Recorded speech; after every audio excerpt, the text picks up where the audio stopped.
জিলহজের প্রথম দশক শুরু হতে যাচ্ছে, এই দিনগুলো ফজিলত এবং করণীয় সম্পর্কে বলবেন। খুবই গুরুত্বপূর্ণ প্রশ্ন।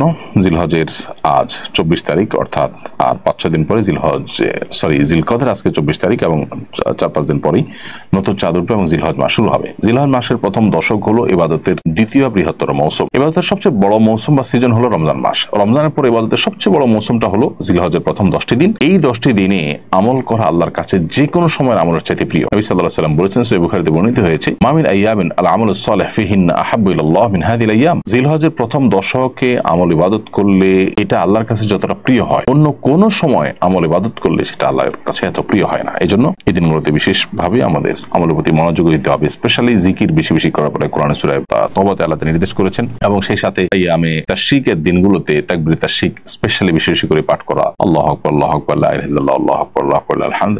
5 ওয়াক্ত নামাজের পরে একবার করে পাঠ করে নারী পুরুষ সবার জন্য কর্তব্য। এটা আইয়ামে তাশরিকে 9 জিলহজ বাদ ফজর থেকে নিয়ে 13 জিলহজ আসর পর্যন্ত। আর এর বাইরে জিলহজের এই 10 দিন জুড়েই ঘন ঘন বেশি বেশি করে তাকবীর তাশরিক বেশি বেশি করে পাঠ করা, এটা সুন্নাহ। এবং সেই সাথে এই দিনগুলোতে আপনার নফল রোজা রাখা, প্রথম 9টা দিন নফল রোজা রাখার পরেও আপনার বর্ণিত হয়েছে, গুরুত্ব রয়েছে। এবং সবচেয়ে গুরুত্বপূর্ণ আমল হলো কোরবানি করা, হজ করা। এই দিনগুলোতে অনেক ধরনের আমলের কথা কিন্তু আমাদেরকে বলা হয়েছে। বেশিরভাগ মানুষই রমজানের আমলের গুরুত্ব জানলেও জিলহজের প্রথম দশকের আমলের গুরুত্ব জানে না। কোরআন কারীমে আল্লাহ তাআলা শপথ করেছেন, ওয়াল ফাজরি ওয়া লায়ালিন আশর ওয়াশ শাফাঈ ওয়াল ওয়াতর, ফজরের শপথ এবং 10টি রাতের শপথ, জোড়া এবং বিজোড় রাতগুলোর শপথ। এই আয়াতের ব্যাখ্যায় বিশ্ববিখ্যাত তাফসীর কারক ইবনে আব্বাস রাদিয়াল্লাহু তাআলা আনহু বলেছেন, এখানে মূলত জিলহজের প্রথম 10টি রাতের কথা আল্লাহ তাআলা ইঙ্গিত করেছেন, শপথ করেছেন। তার মানে এই 10টি রাতের গুরুত্ব এবং মর্যাদা আল্লাহর কাছে এত বেশি, যেগুলোর নামে আল্লাহ তাআলা শপথ করেছেন। রাফিদুল ইসলাম মুন্না লিখেছেন, কোরবানির 10 দিন আগে নখ কাটা যাবে কিনা?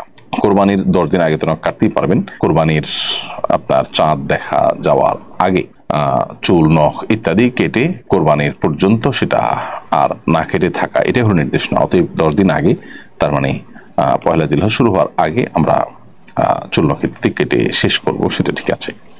কোরবানিতে অনেকে পশু কোরবানির পর বর্জ্য পরিষ্কার করেন না, ফলে দুর্গন্ধের কারণে মানুষের কষ্ট হয়। এতে কোরবানি দাতার কোরবানির ক্ষতি হবে কিনা? এই জিনিসটা আজকাল অহরহ হয়। আমরা খুব বেশি সেলফিশ হয়ে যাই এবং অনেক বেশি দায়িত্বহীন হয়ে যাই কোরবানির ক্ষেত্রে। আসলে সেটা মানে প্রকট আকারে ফুটে ওঠে। দেখা যায় যে কোরবানির পশুর আপনার বিষ্ঠা, গোবর, তারপরে তার পেশাব, এগুলো আশপাশটাকে গন্ধ করে ফেলে। একজন কোরবানির দাতা, তার দায়িত্ব হলো এগুলোকে পরিষ্কার করা, একটি গর্তে সেগুলোকে বা যথাস্থানে সেগুলোকে ফেলে দেওয়া, যাতে করে কারোর কষ্টের কারণ না হয়, কোনো পথচারী, প্রতিবেশী বা অন্য কারোর কোনো কষ্টের কারণ না হয়। কোরবানির পরে দেখা যায় যে কোরবানির নাড়ি ভুড়ি এগুলো পরিষ্কার করে রাস্তার আশেপাশে যে কোনো জায়গায় ঢেলে রাখা হয়, যেটা ফলশ্রুতিতে পথচারীদের কষ্ট হয়, মানুষের কষ্ট হয়। এটা যেন না হয়, যার যার দায়িত্বে তার কোরবানির পশুর সমস্ত আবর্জনা, সমস্ত বর্জ্য পরিষ্কার করতে হবে। এটা দায়িত্বশীলতার পরিচয়। যদি এটা না করেন, তার কোরবানি কাগজে কলমে হয়ে যাবে, আইনত হয়ে যাবে, কিন্তু আল্লাহর কাছে গ্রহণযোগ্য হওয়া খুবই কঠিন। এই আলামিন আপনি লিখেছেন, একই পরিবারের একাধিক ব্যক্তির কোরবানি কি একটি খাসি কোরবানি করলে আদায় হবে? একটা পরিবারের তরফ থেকে একজন ব্যক্তি, কর্তা যিনি, তিনি আদায় করলে পুরো পরিবারের তরফ থেকে আদায় হয়ে যাবে। ফোকায়ে হাম্বলি বা হাম্বলি মাযহাবের ফোকায়ে কেরাম বা সৌদি উলামা কেরামের মত এটি। এমনিতে কোরবানি বিশুদ্ধ তো হয়েই যাবে যদি পরিবারের একজনের তরফ থেকে হয়। আর যদি বলেন যে না, একাধিক ব্যক্তি উপার্জন একাধিক ব্যক্তির উপরে কোরবানি বর্তায়, ধরুন একাধিক পরিবারের কর্তা, তারা দুজন মিলে একটা খাসি করেছেন, তাহলে তো জায়েজ হবে না, কারণ খাসি একজনের তরফ থেকেই হবে।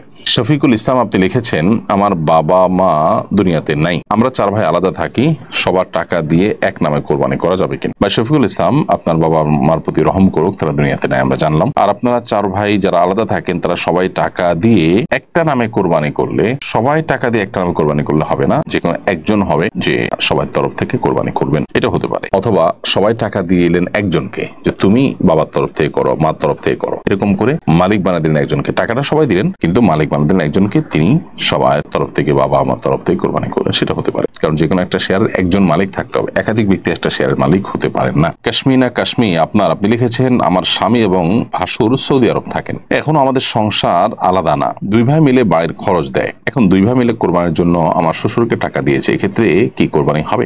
2 ভাই মিলে যদি একটা শরীকের কোরবানির টাকা দেয়, তাহলে সেটা আপনার শ্বশুরের তরফ থেকে কোরবানি হবে। টাকাটা কয়েকজন মিলে দিলেন, কিন্তু একজনের তরফ থেকে কোরবানি হলো, তিনি আপনার শ্বশুর, সেটা হতে পারে। আবার এদিকে তারা উপার্জন করছেন, তাদের উপরে কোরবানি যদি আবশ্যক হয়, তাহলে তাদের তরফ থেকে আলাদা কোরবানি লাগবে, সেটা তারা যেখানে আছেন সেখানে দিতে পারেন, এখানে হতে পারে। অর্থাৎ যদি একটা শরীক বা একটা ছাগলের কোরবানির টাকা কয়েকজন মিলে দেয়, তাহলে যে কোনো একজনকে মালিক বানিয়ে দিবে, তার তরফ থেকে কোরবানি হতে হবে। এখানে আপনার শ্বশুর, তার তরফ থেকে হতে পারে, বা 2 ভাই যে বিদেশে আছেন, তাদের যে কোনো একজনের তরফ থেকে হতে পারে। বাকির অন্য কারোর কোরবানি যদি আবশ্যক হয়, তাকে তাকে আলাদা করে কোরবানি দিতে হবে। আর যদি ব্যাপারটা এরকম হয় যে তাদের দোনো ভাইয়ের তরফ থেকে একটা শরীক বা একটা ছাগলের কোরবানির টাকা তারা দিচ্ছে, তাহলে এটা জায়েজ নাই, কারণ একটা ছাগলে একজন এবং একটা গরুর এক ভাগে এক শরীকে একজন শরীক হতে পারবে, ভগ্নাংশ কেউ নিতে পারবে না, 7 জন সর্বোচ্চ, কিন্তু তার কোনো এক ভাগে একাধিক ব্যক্তি শরীক হতে পারবে না।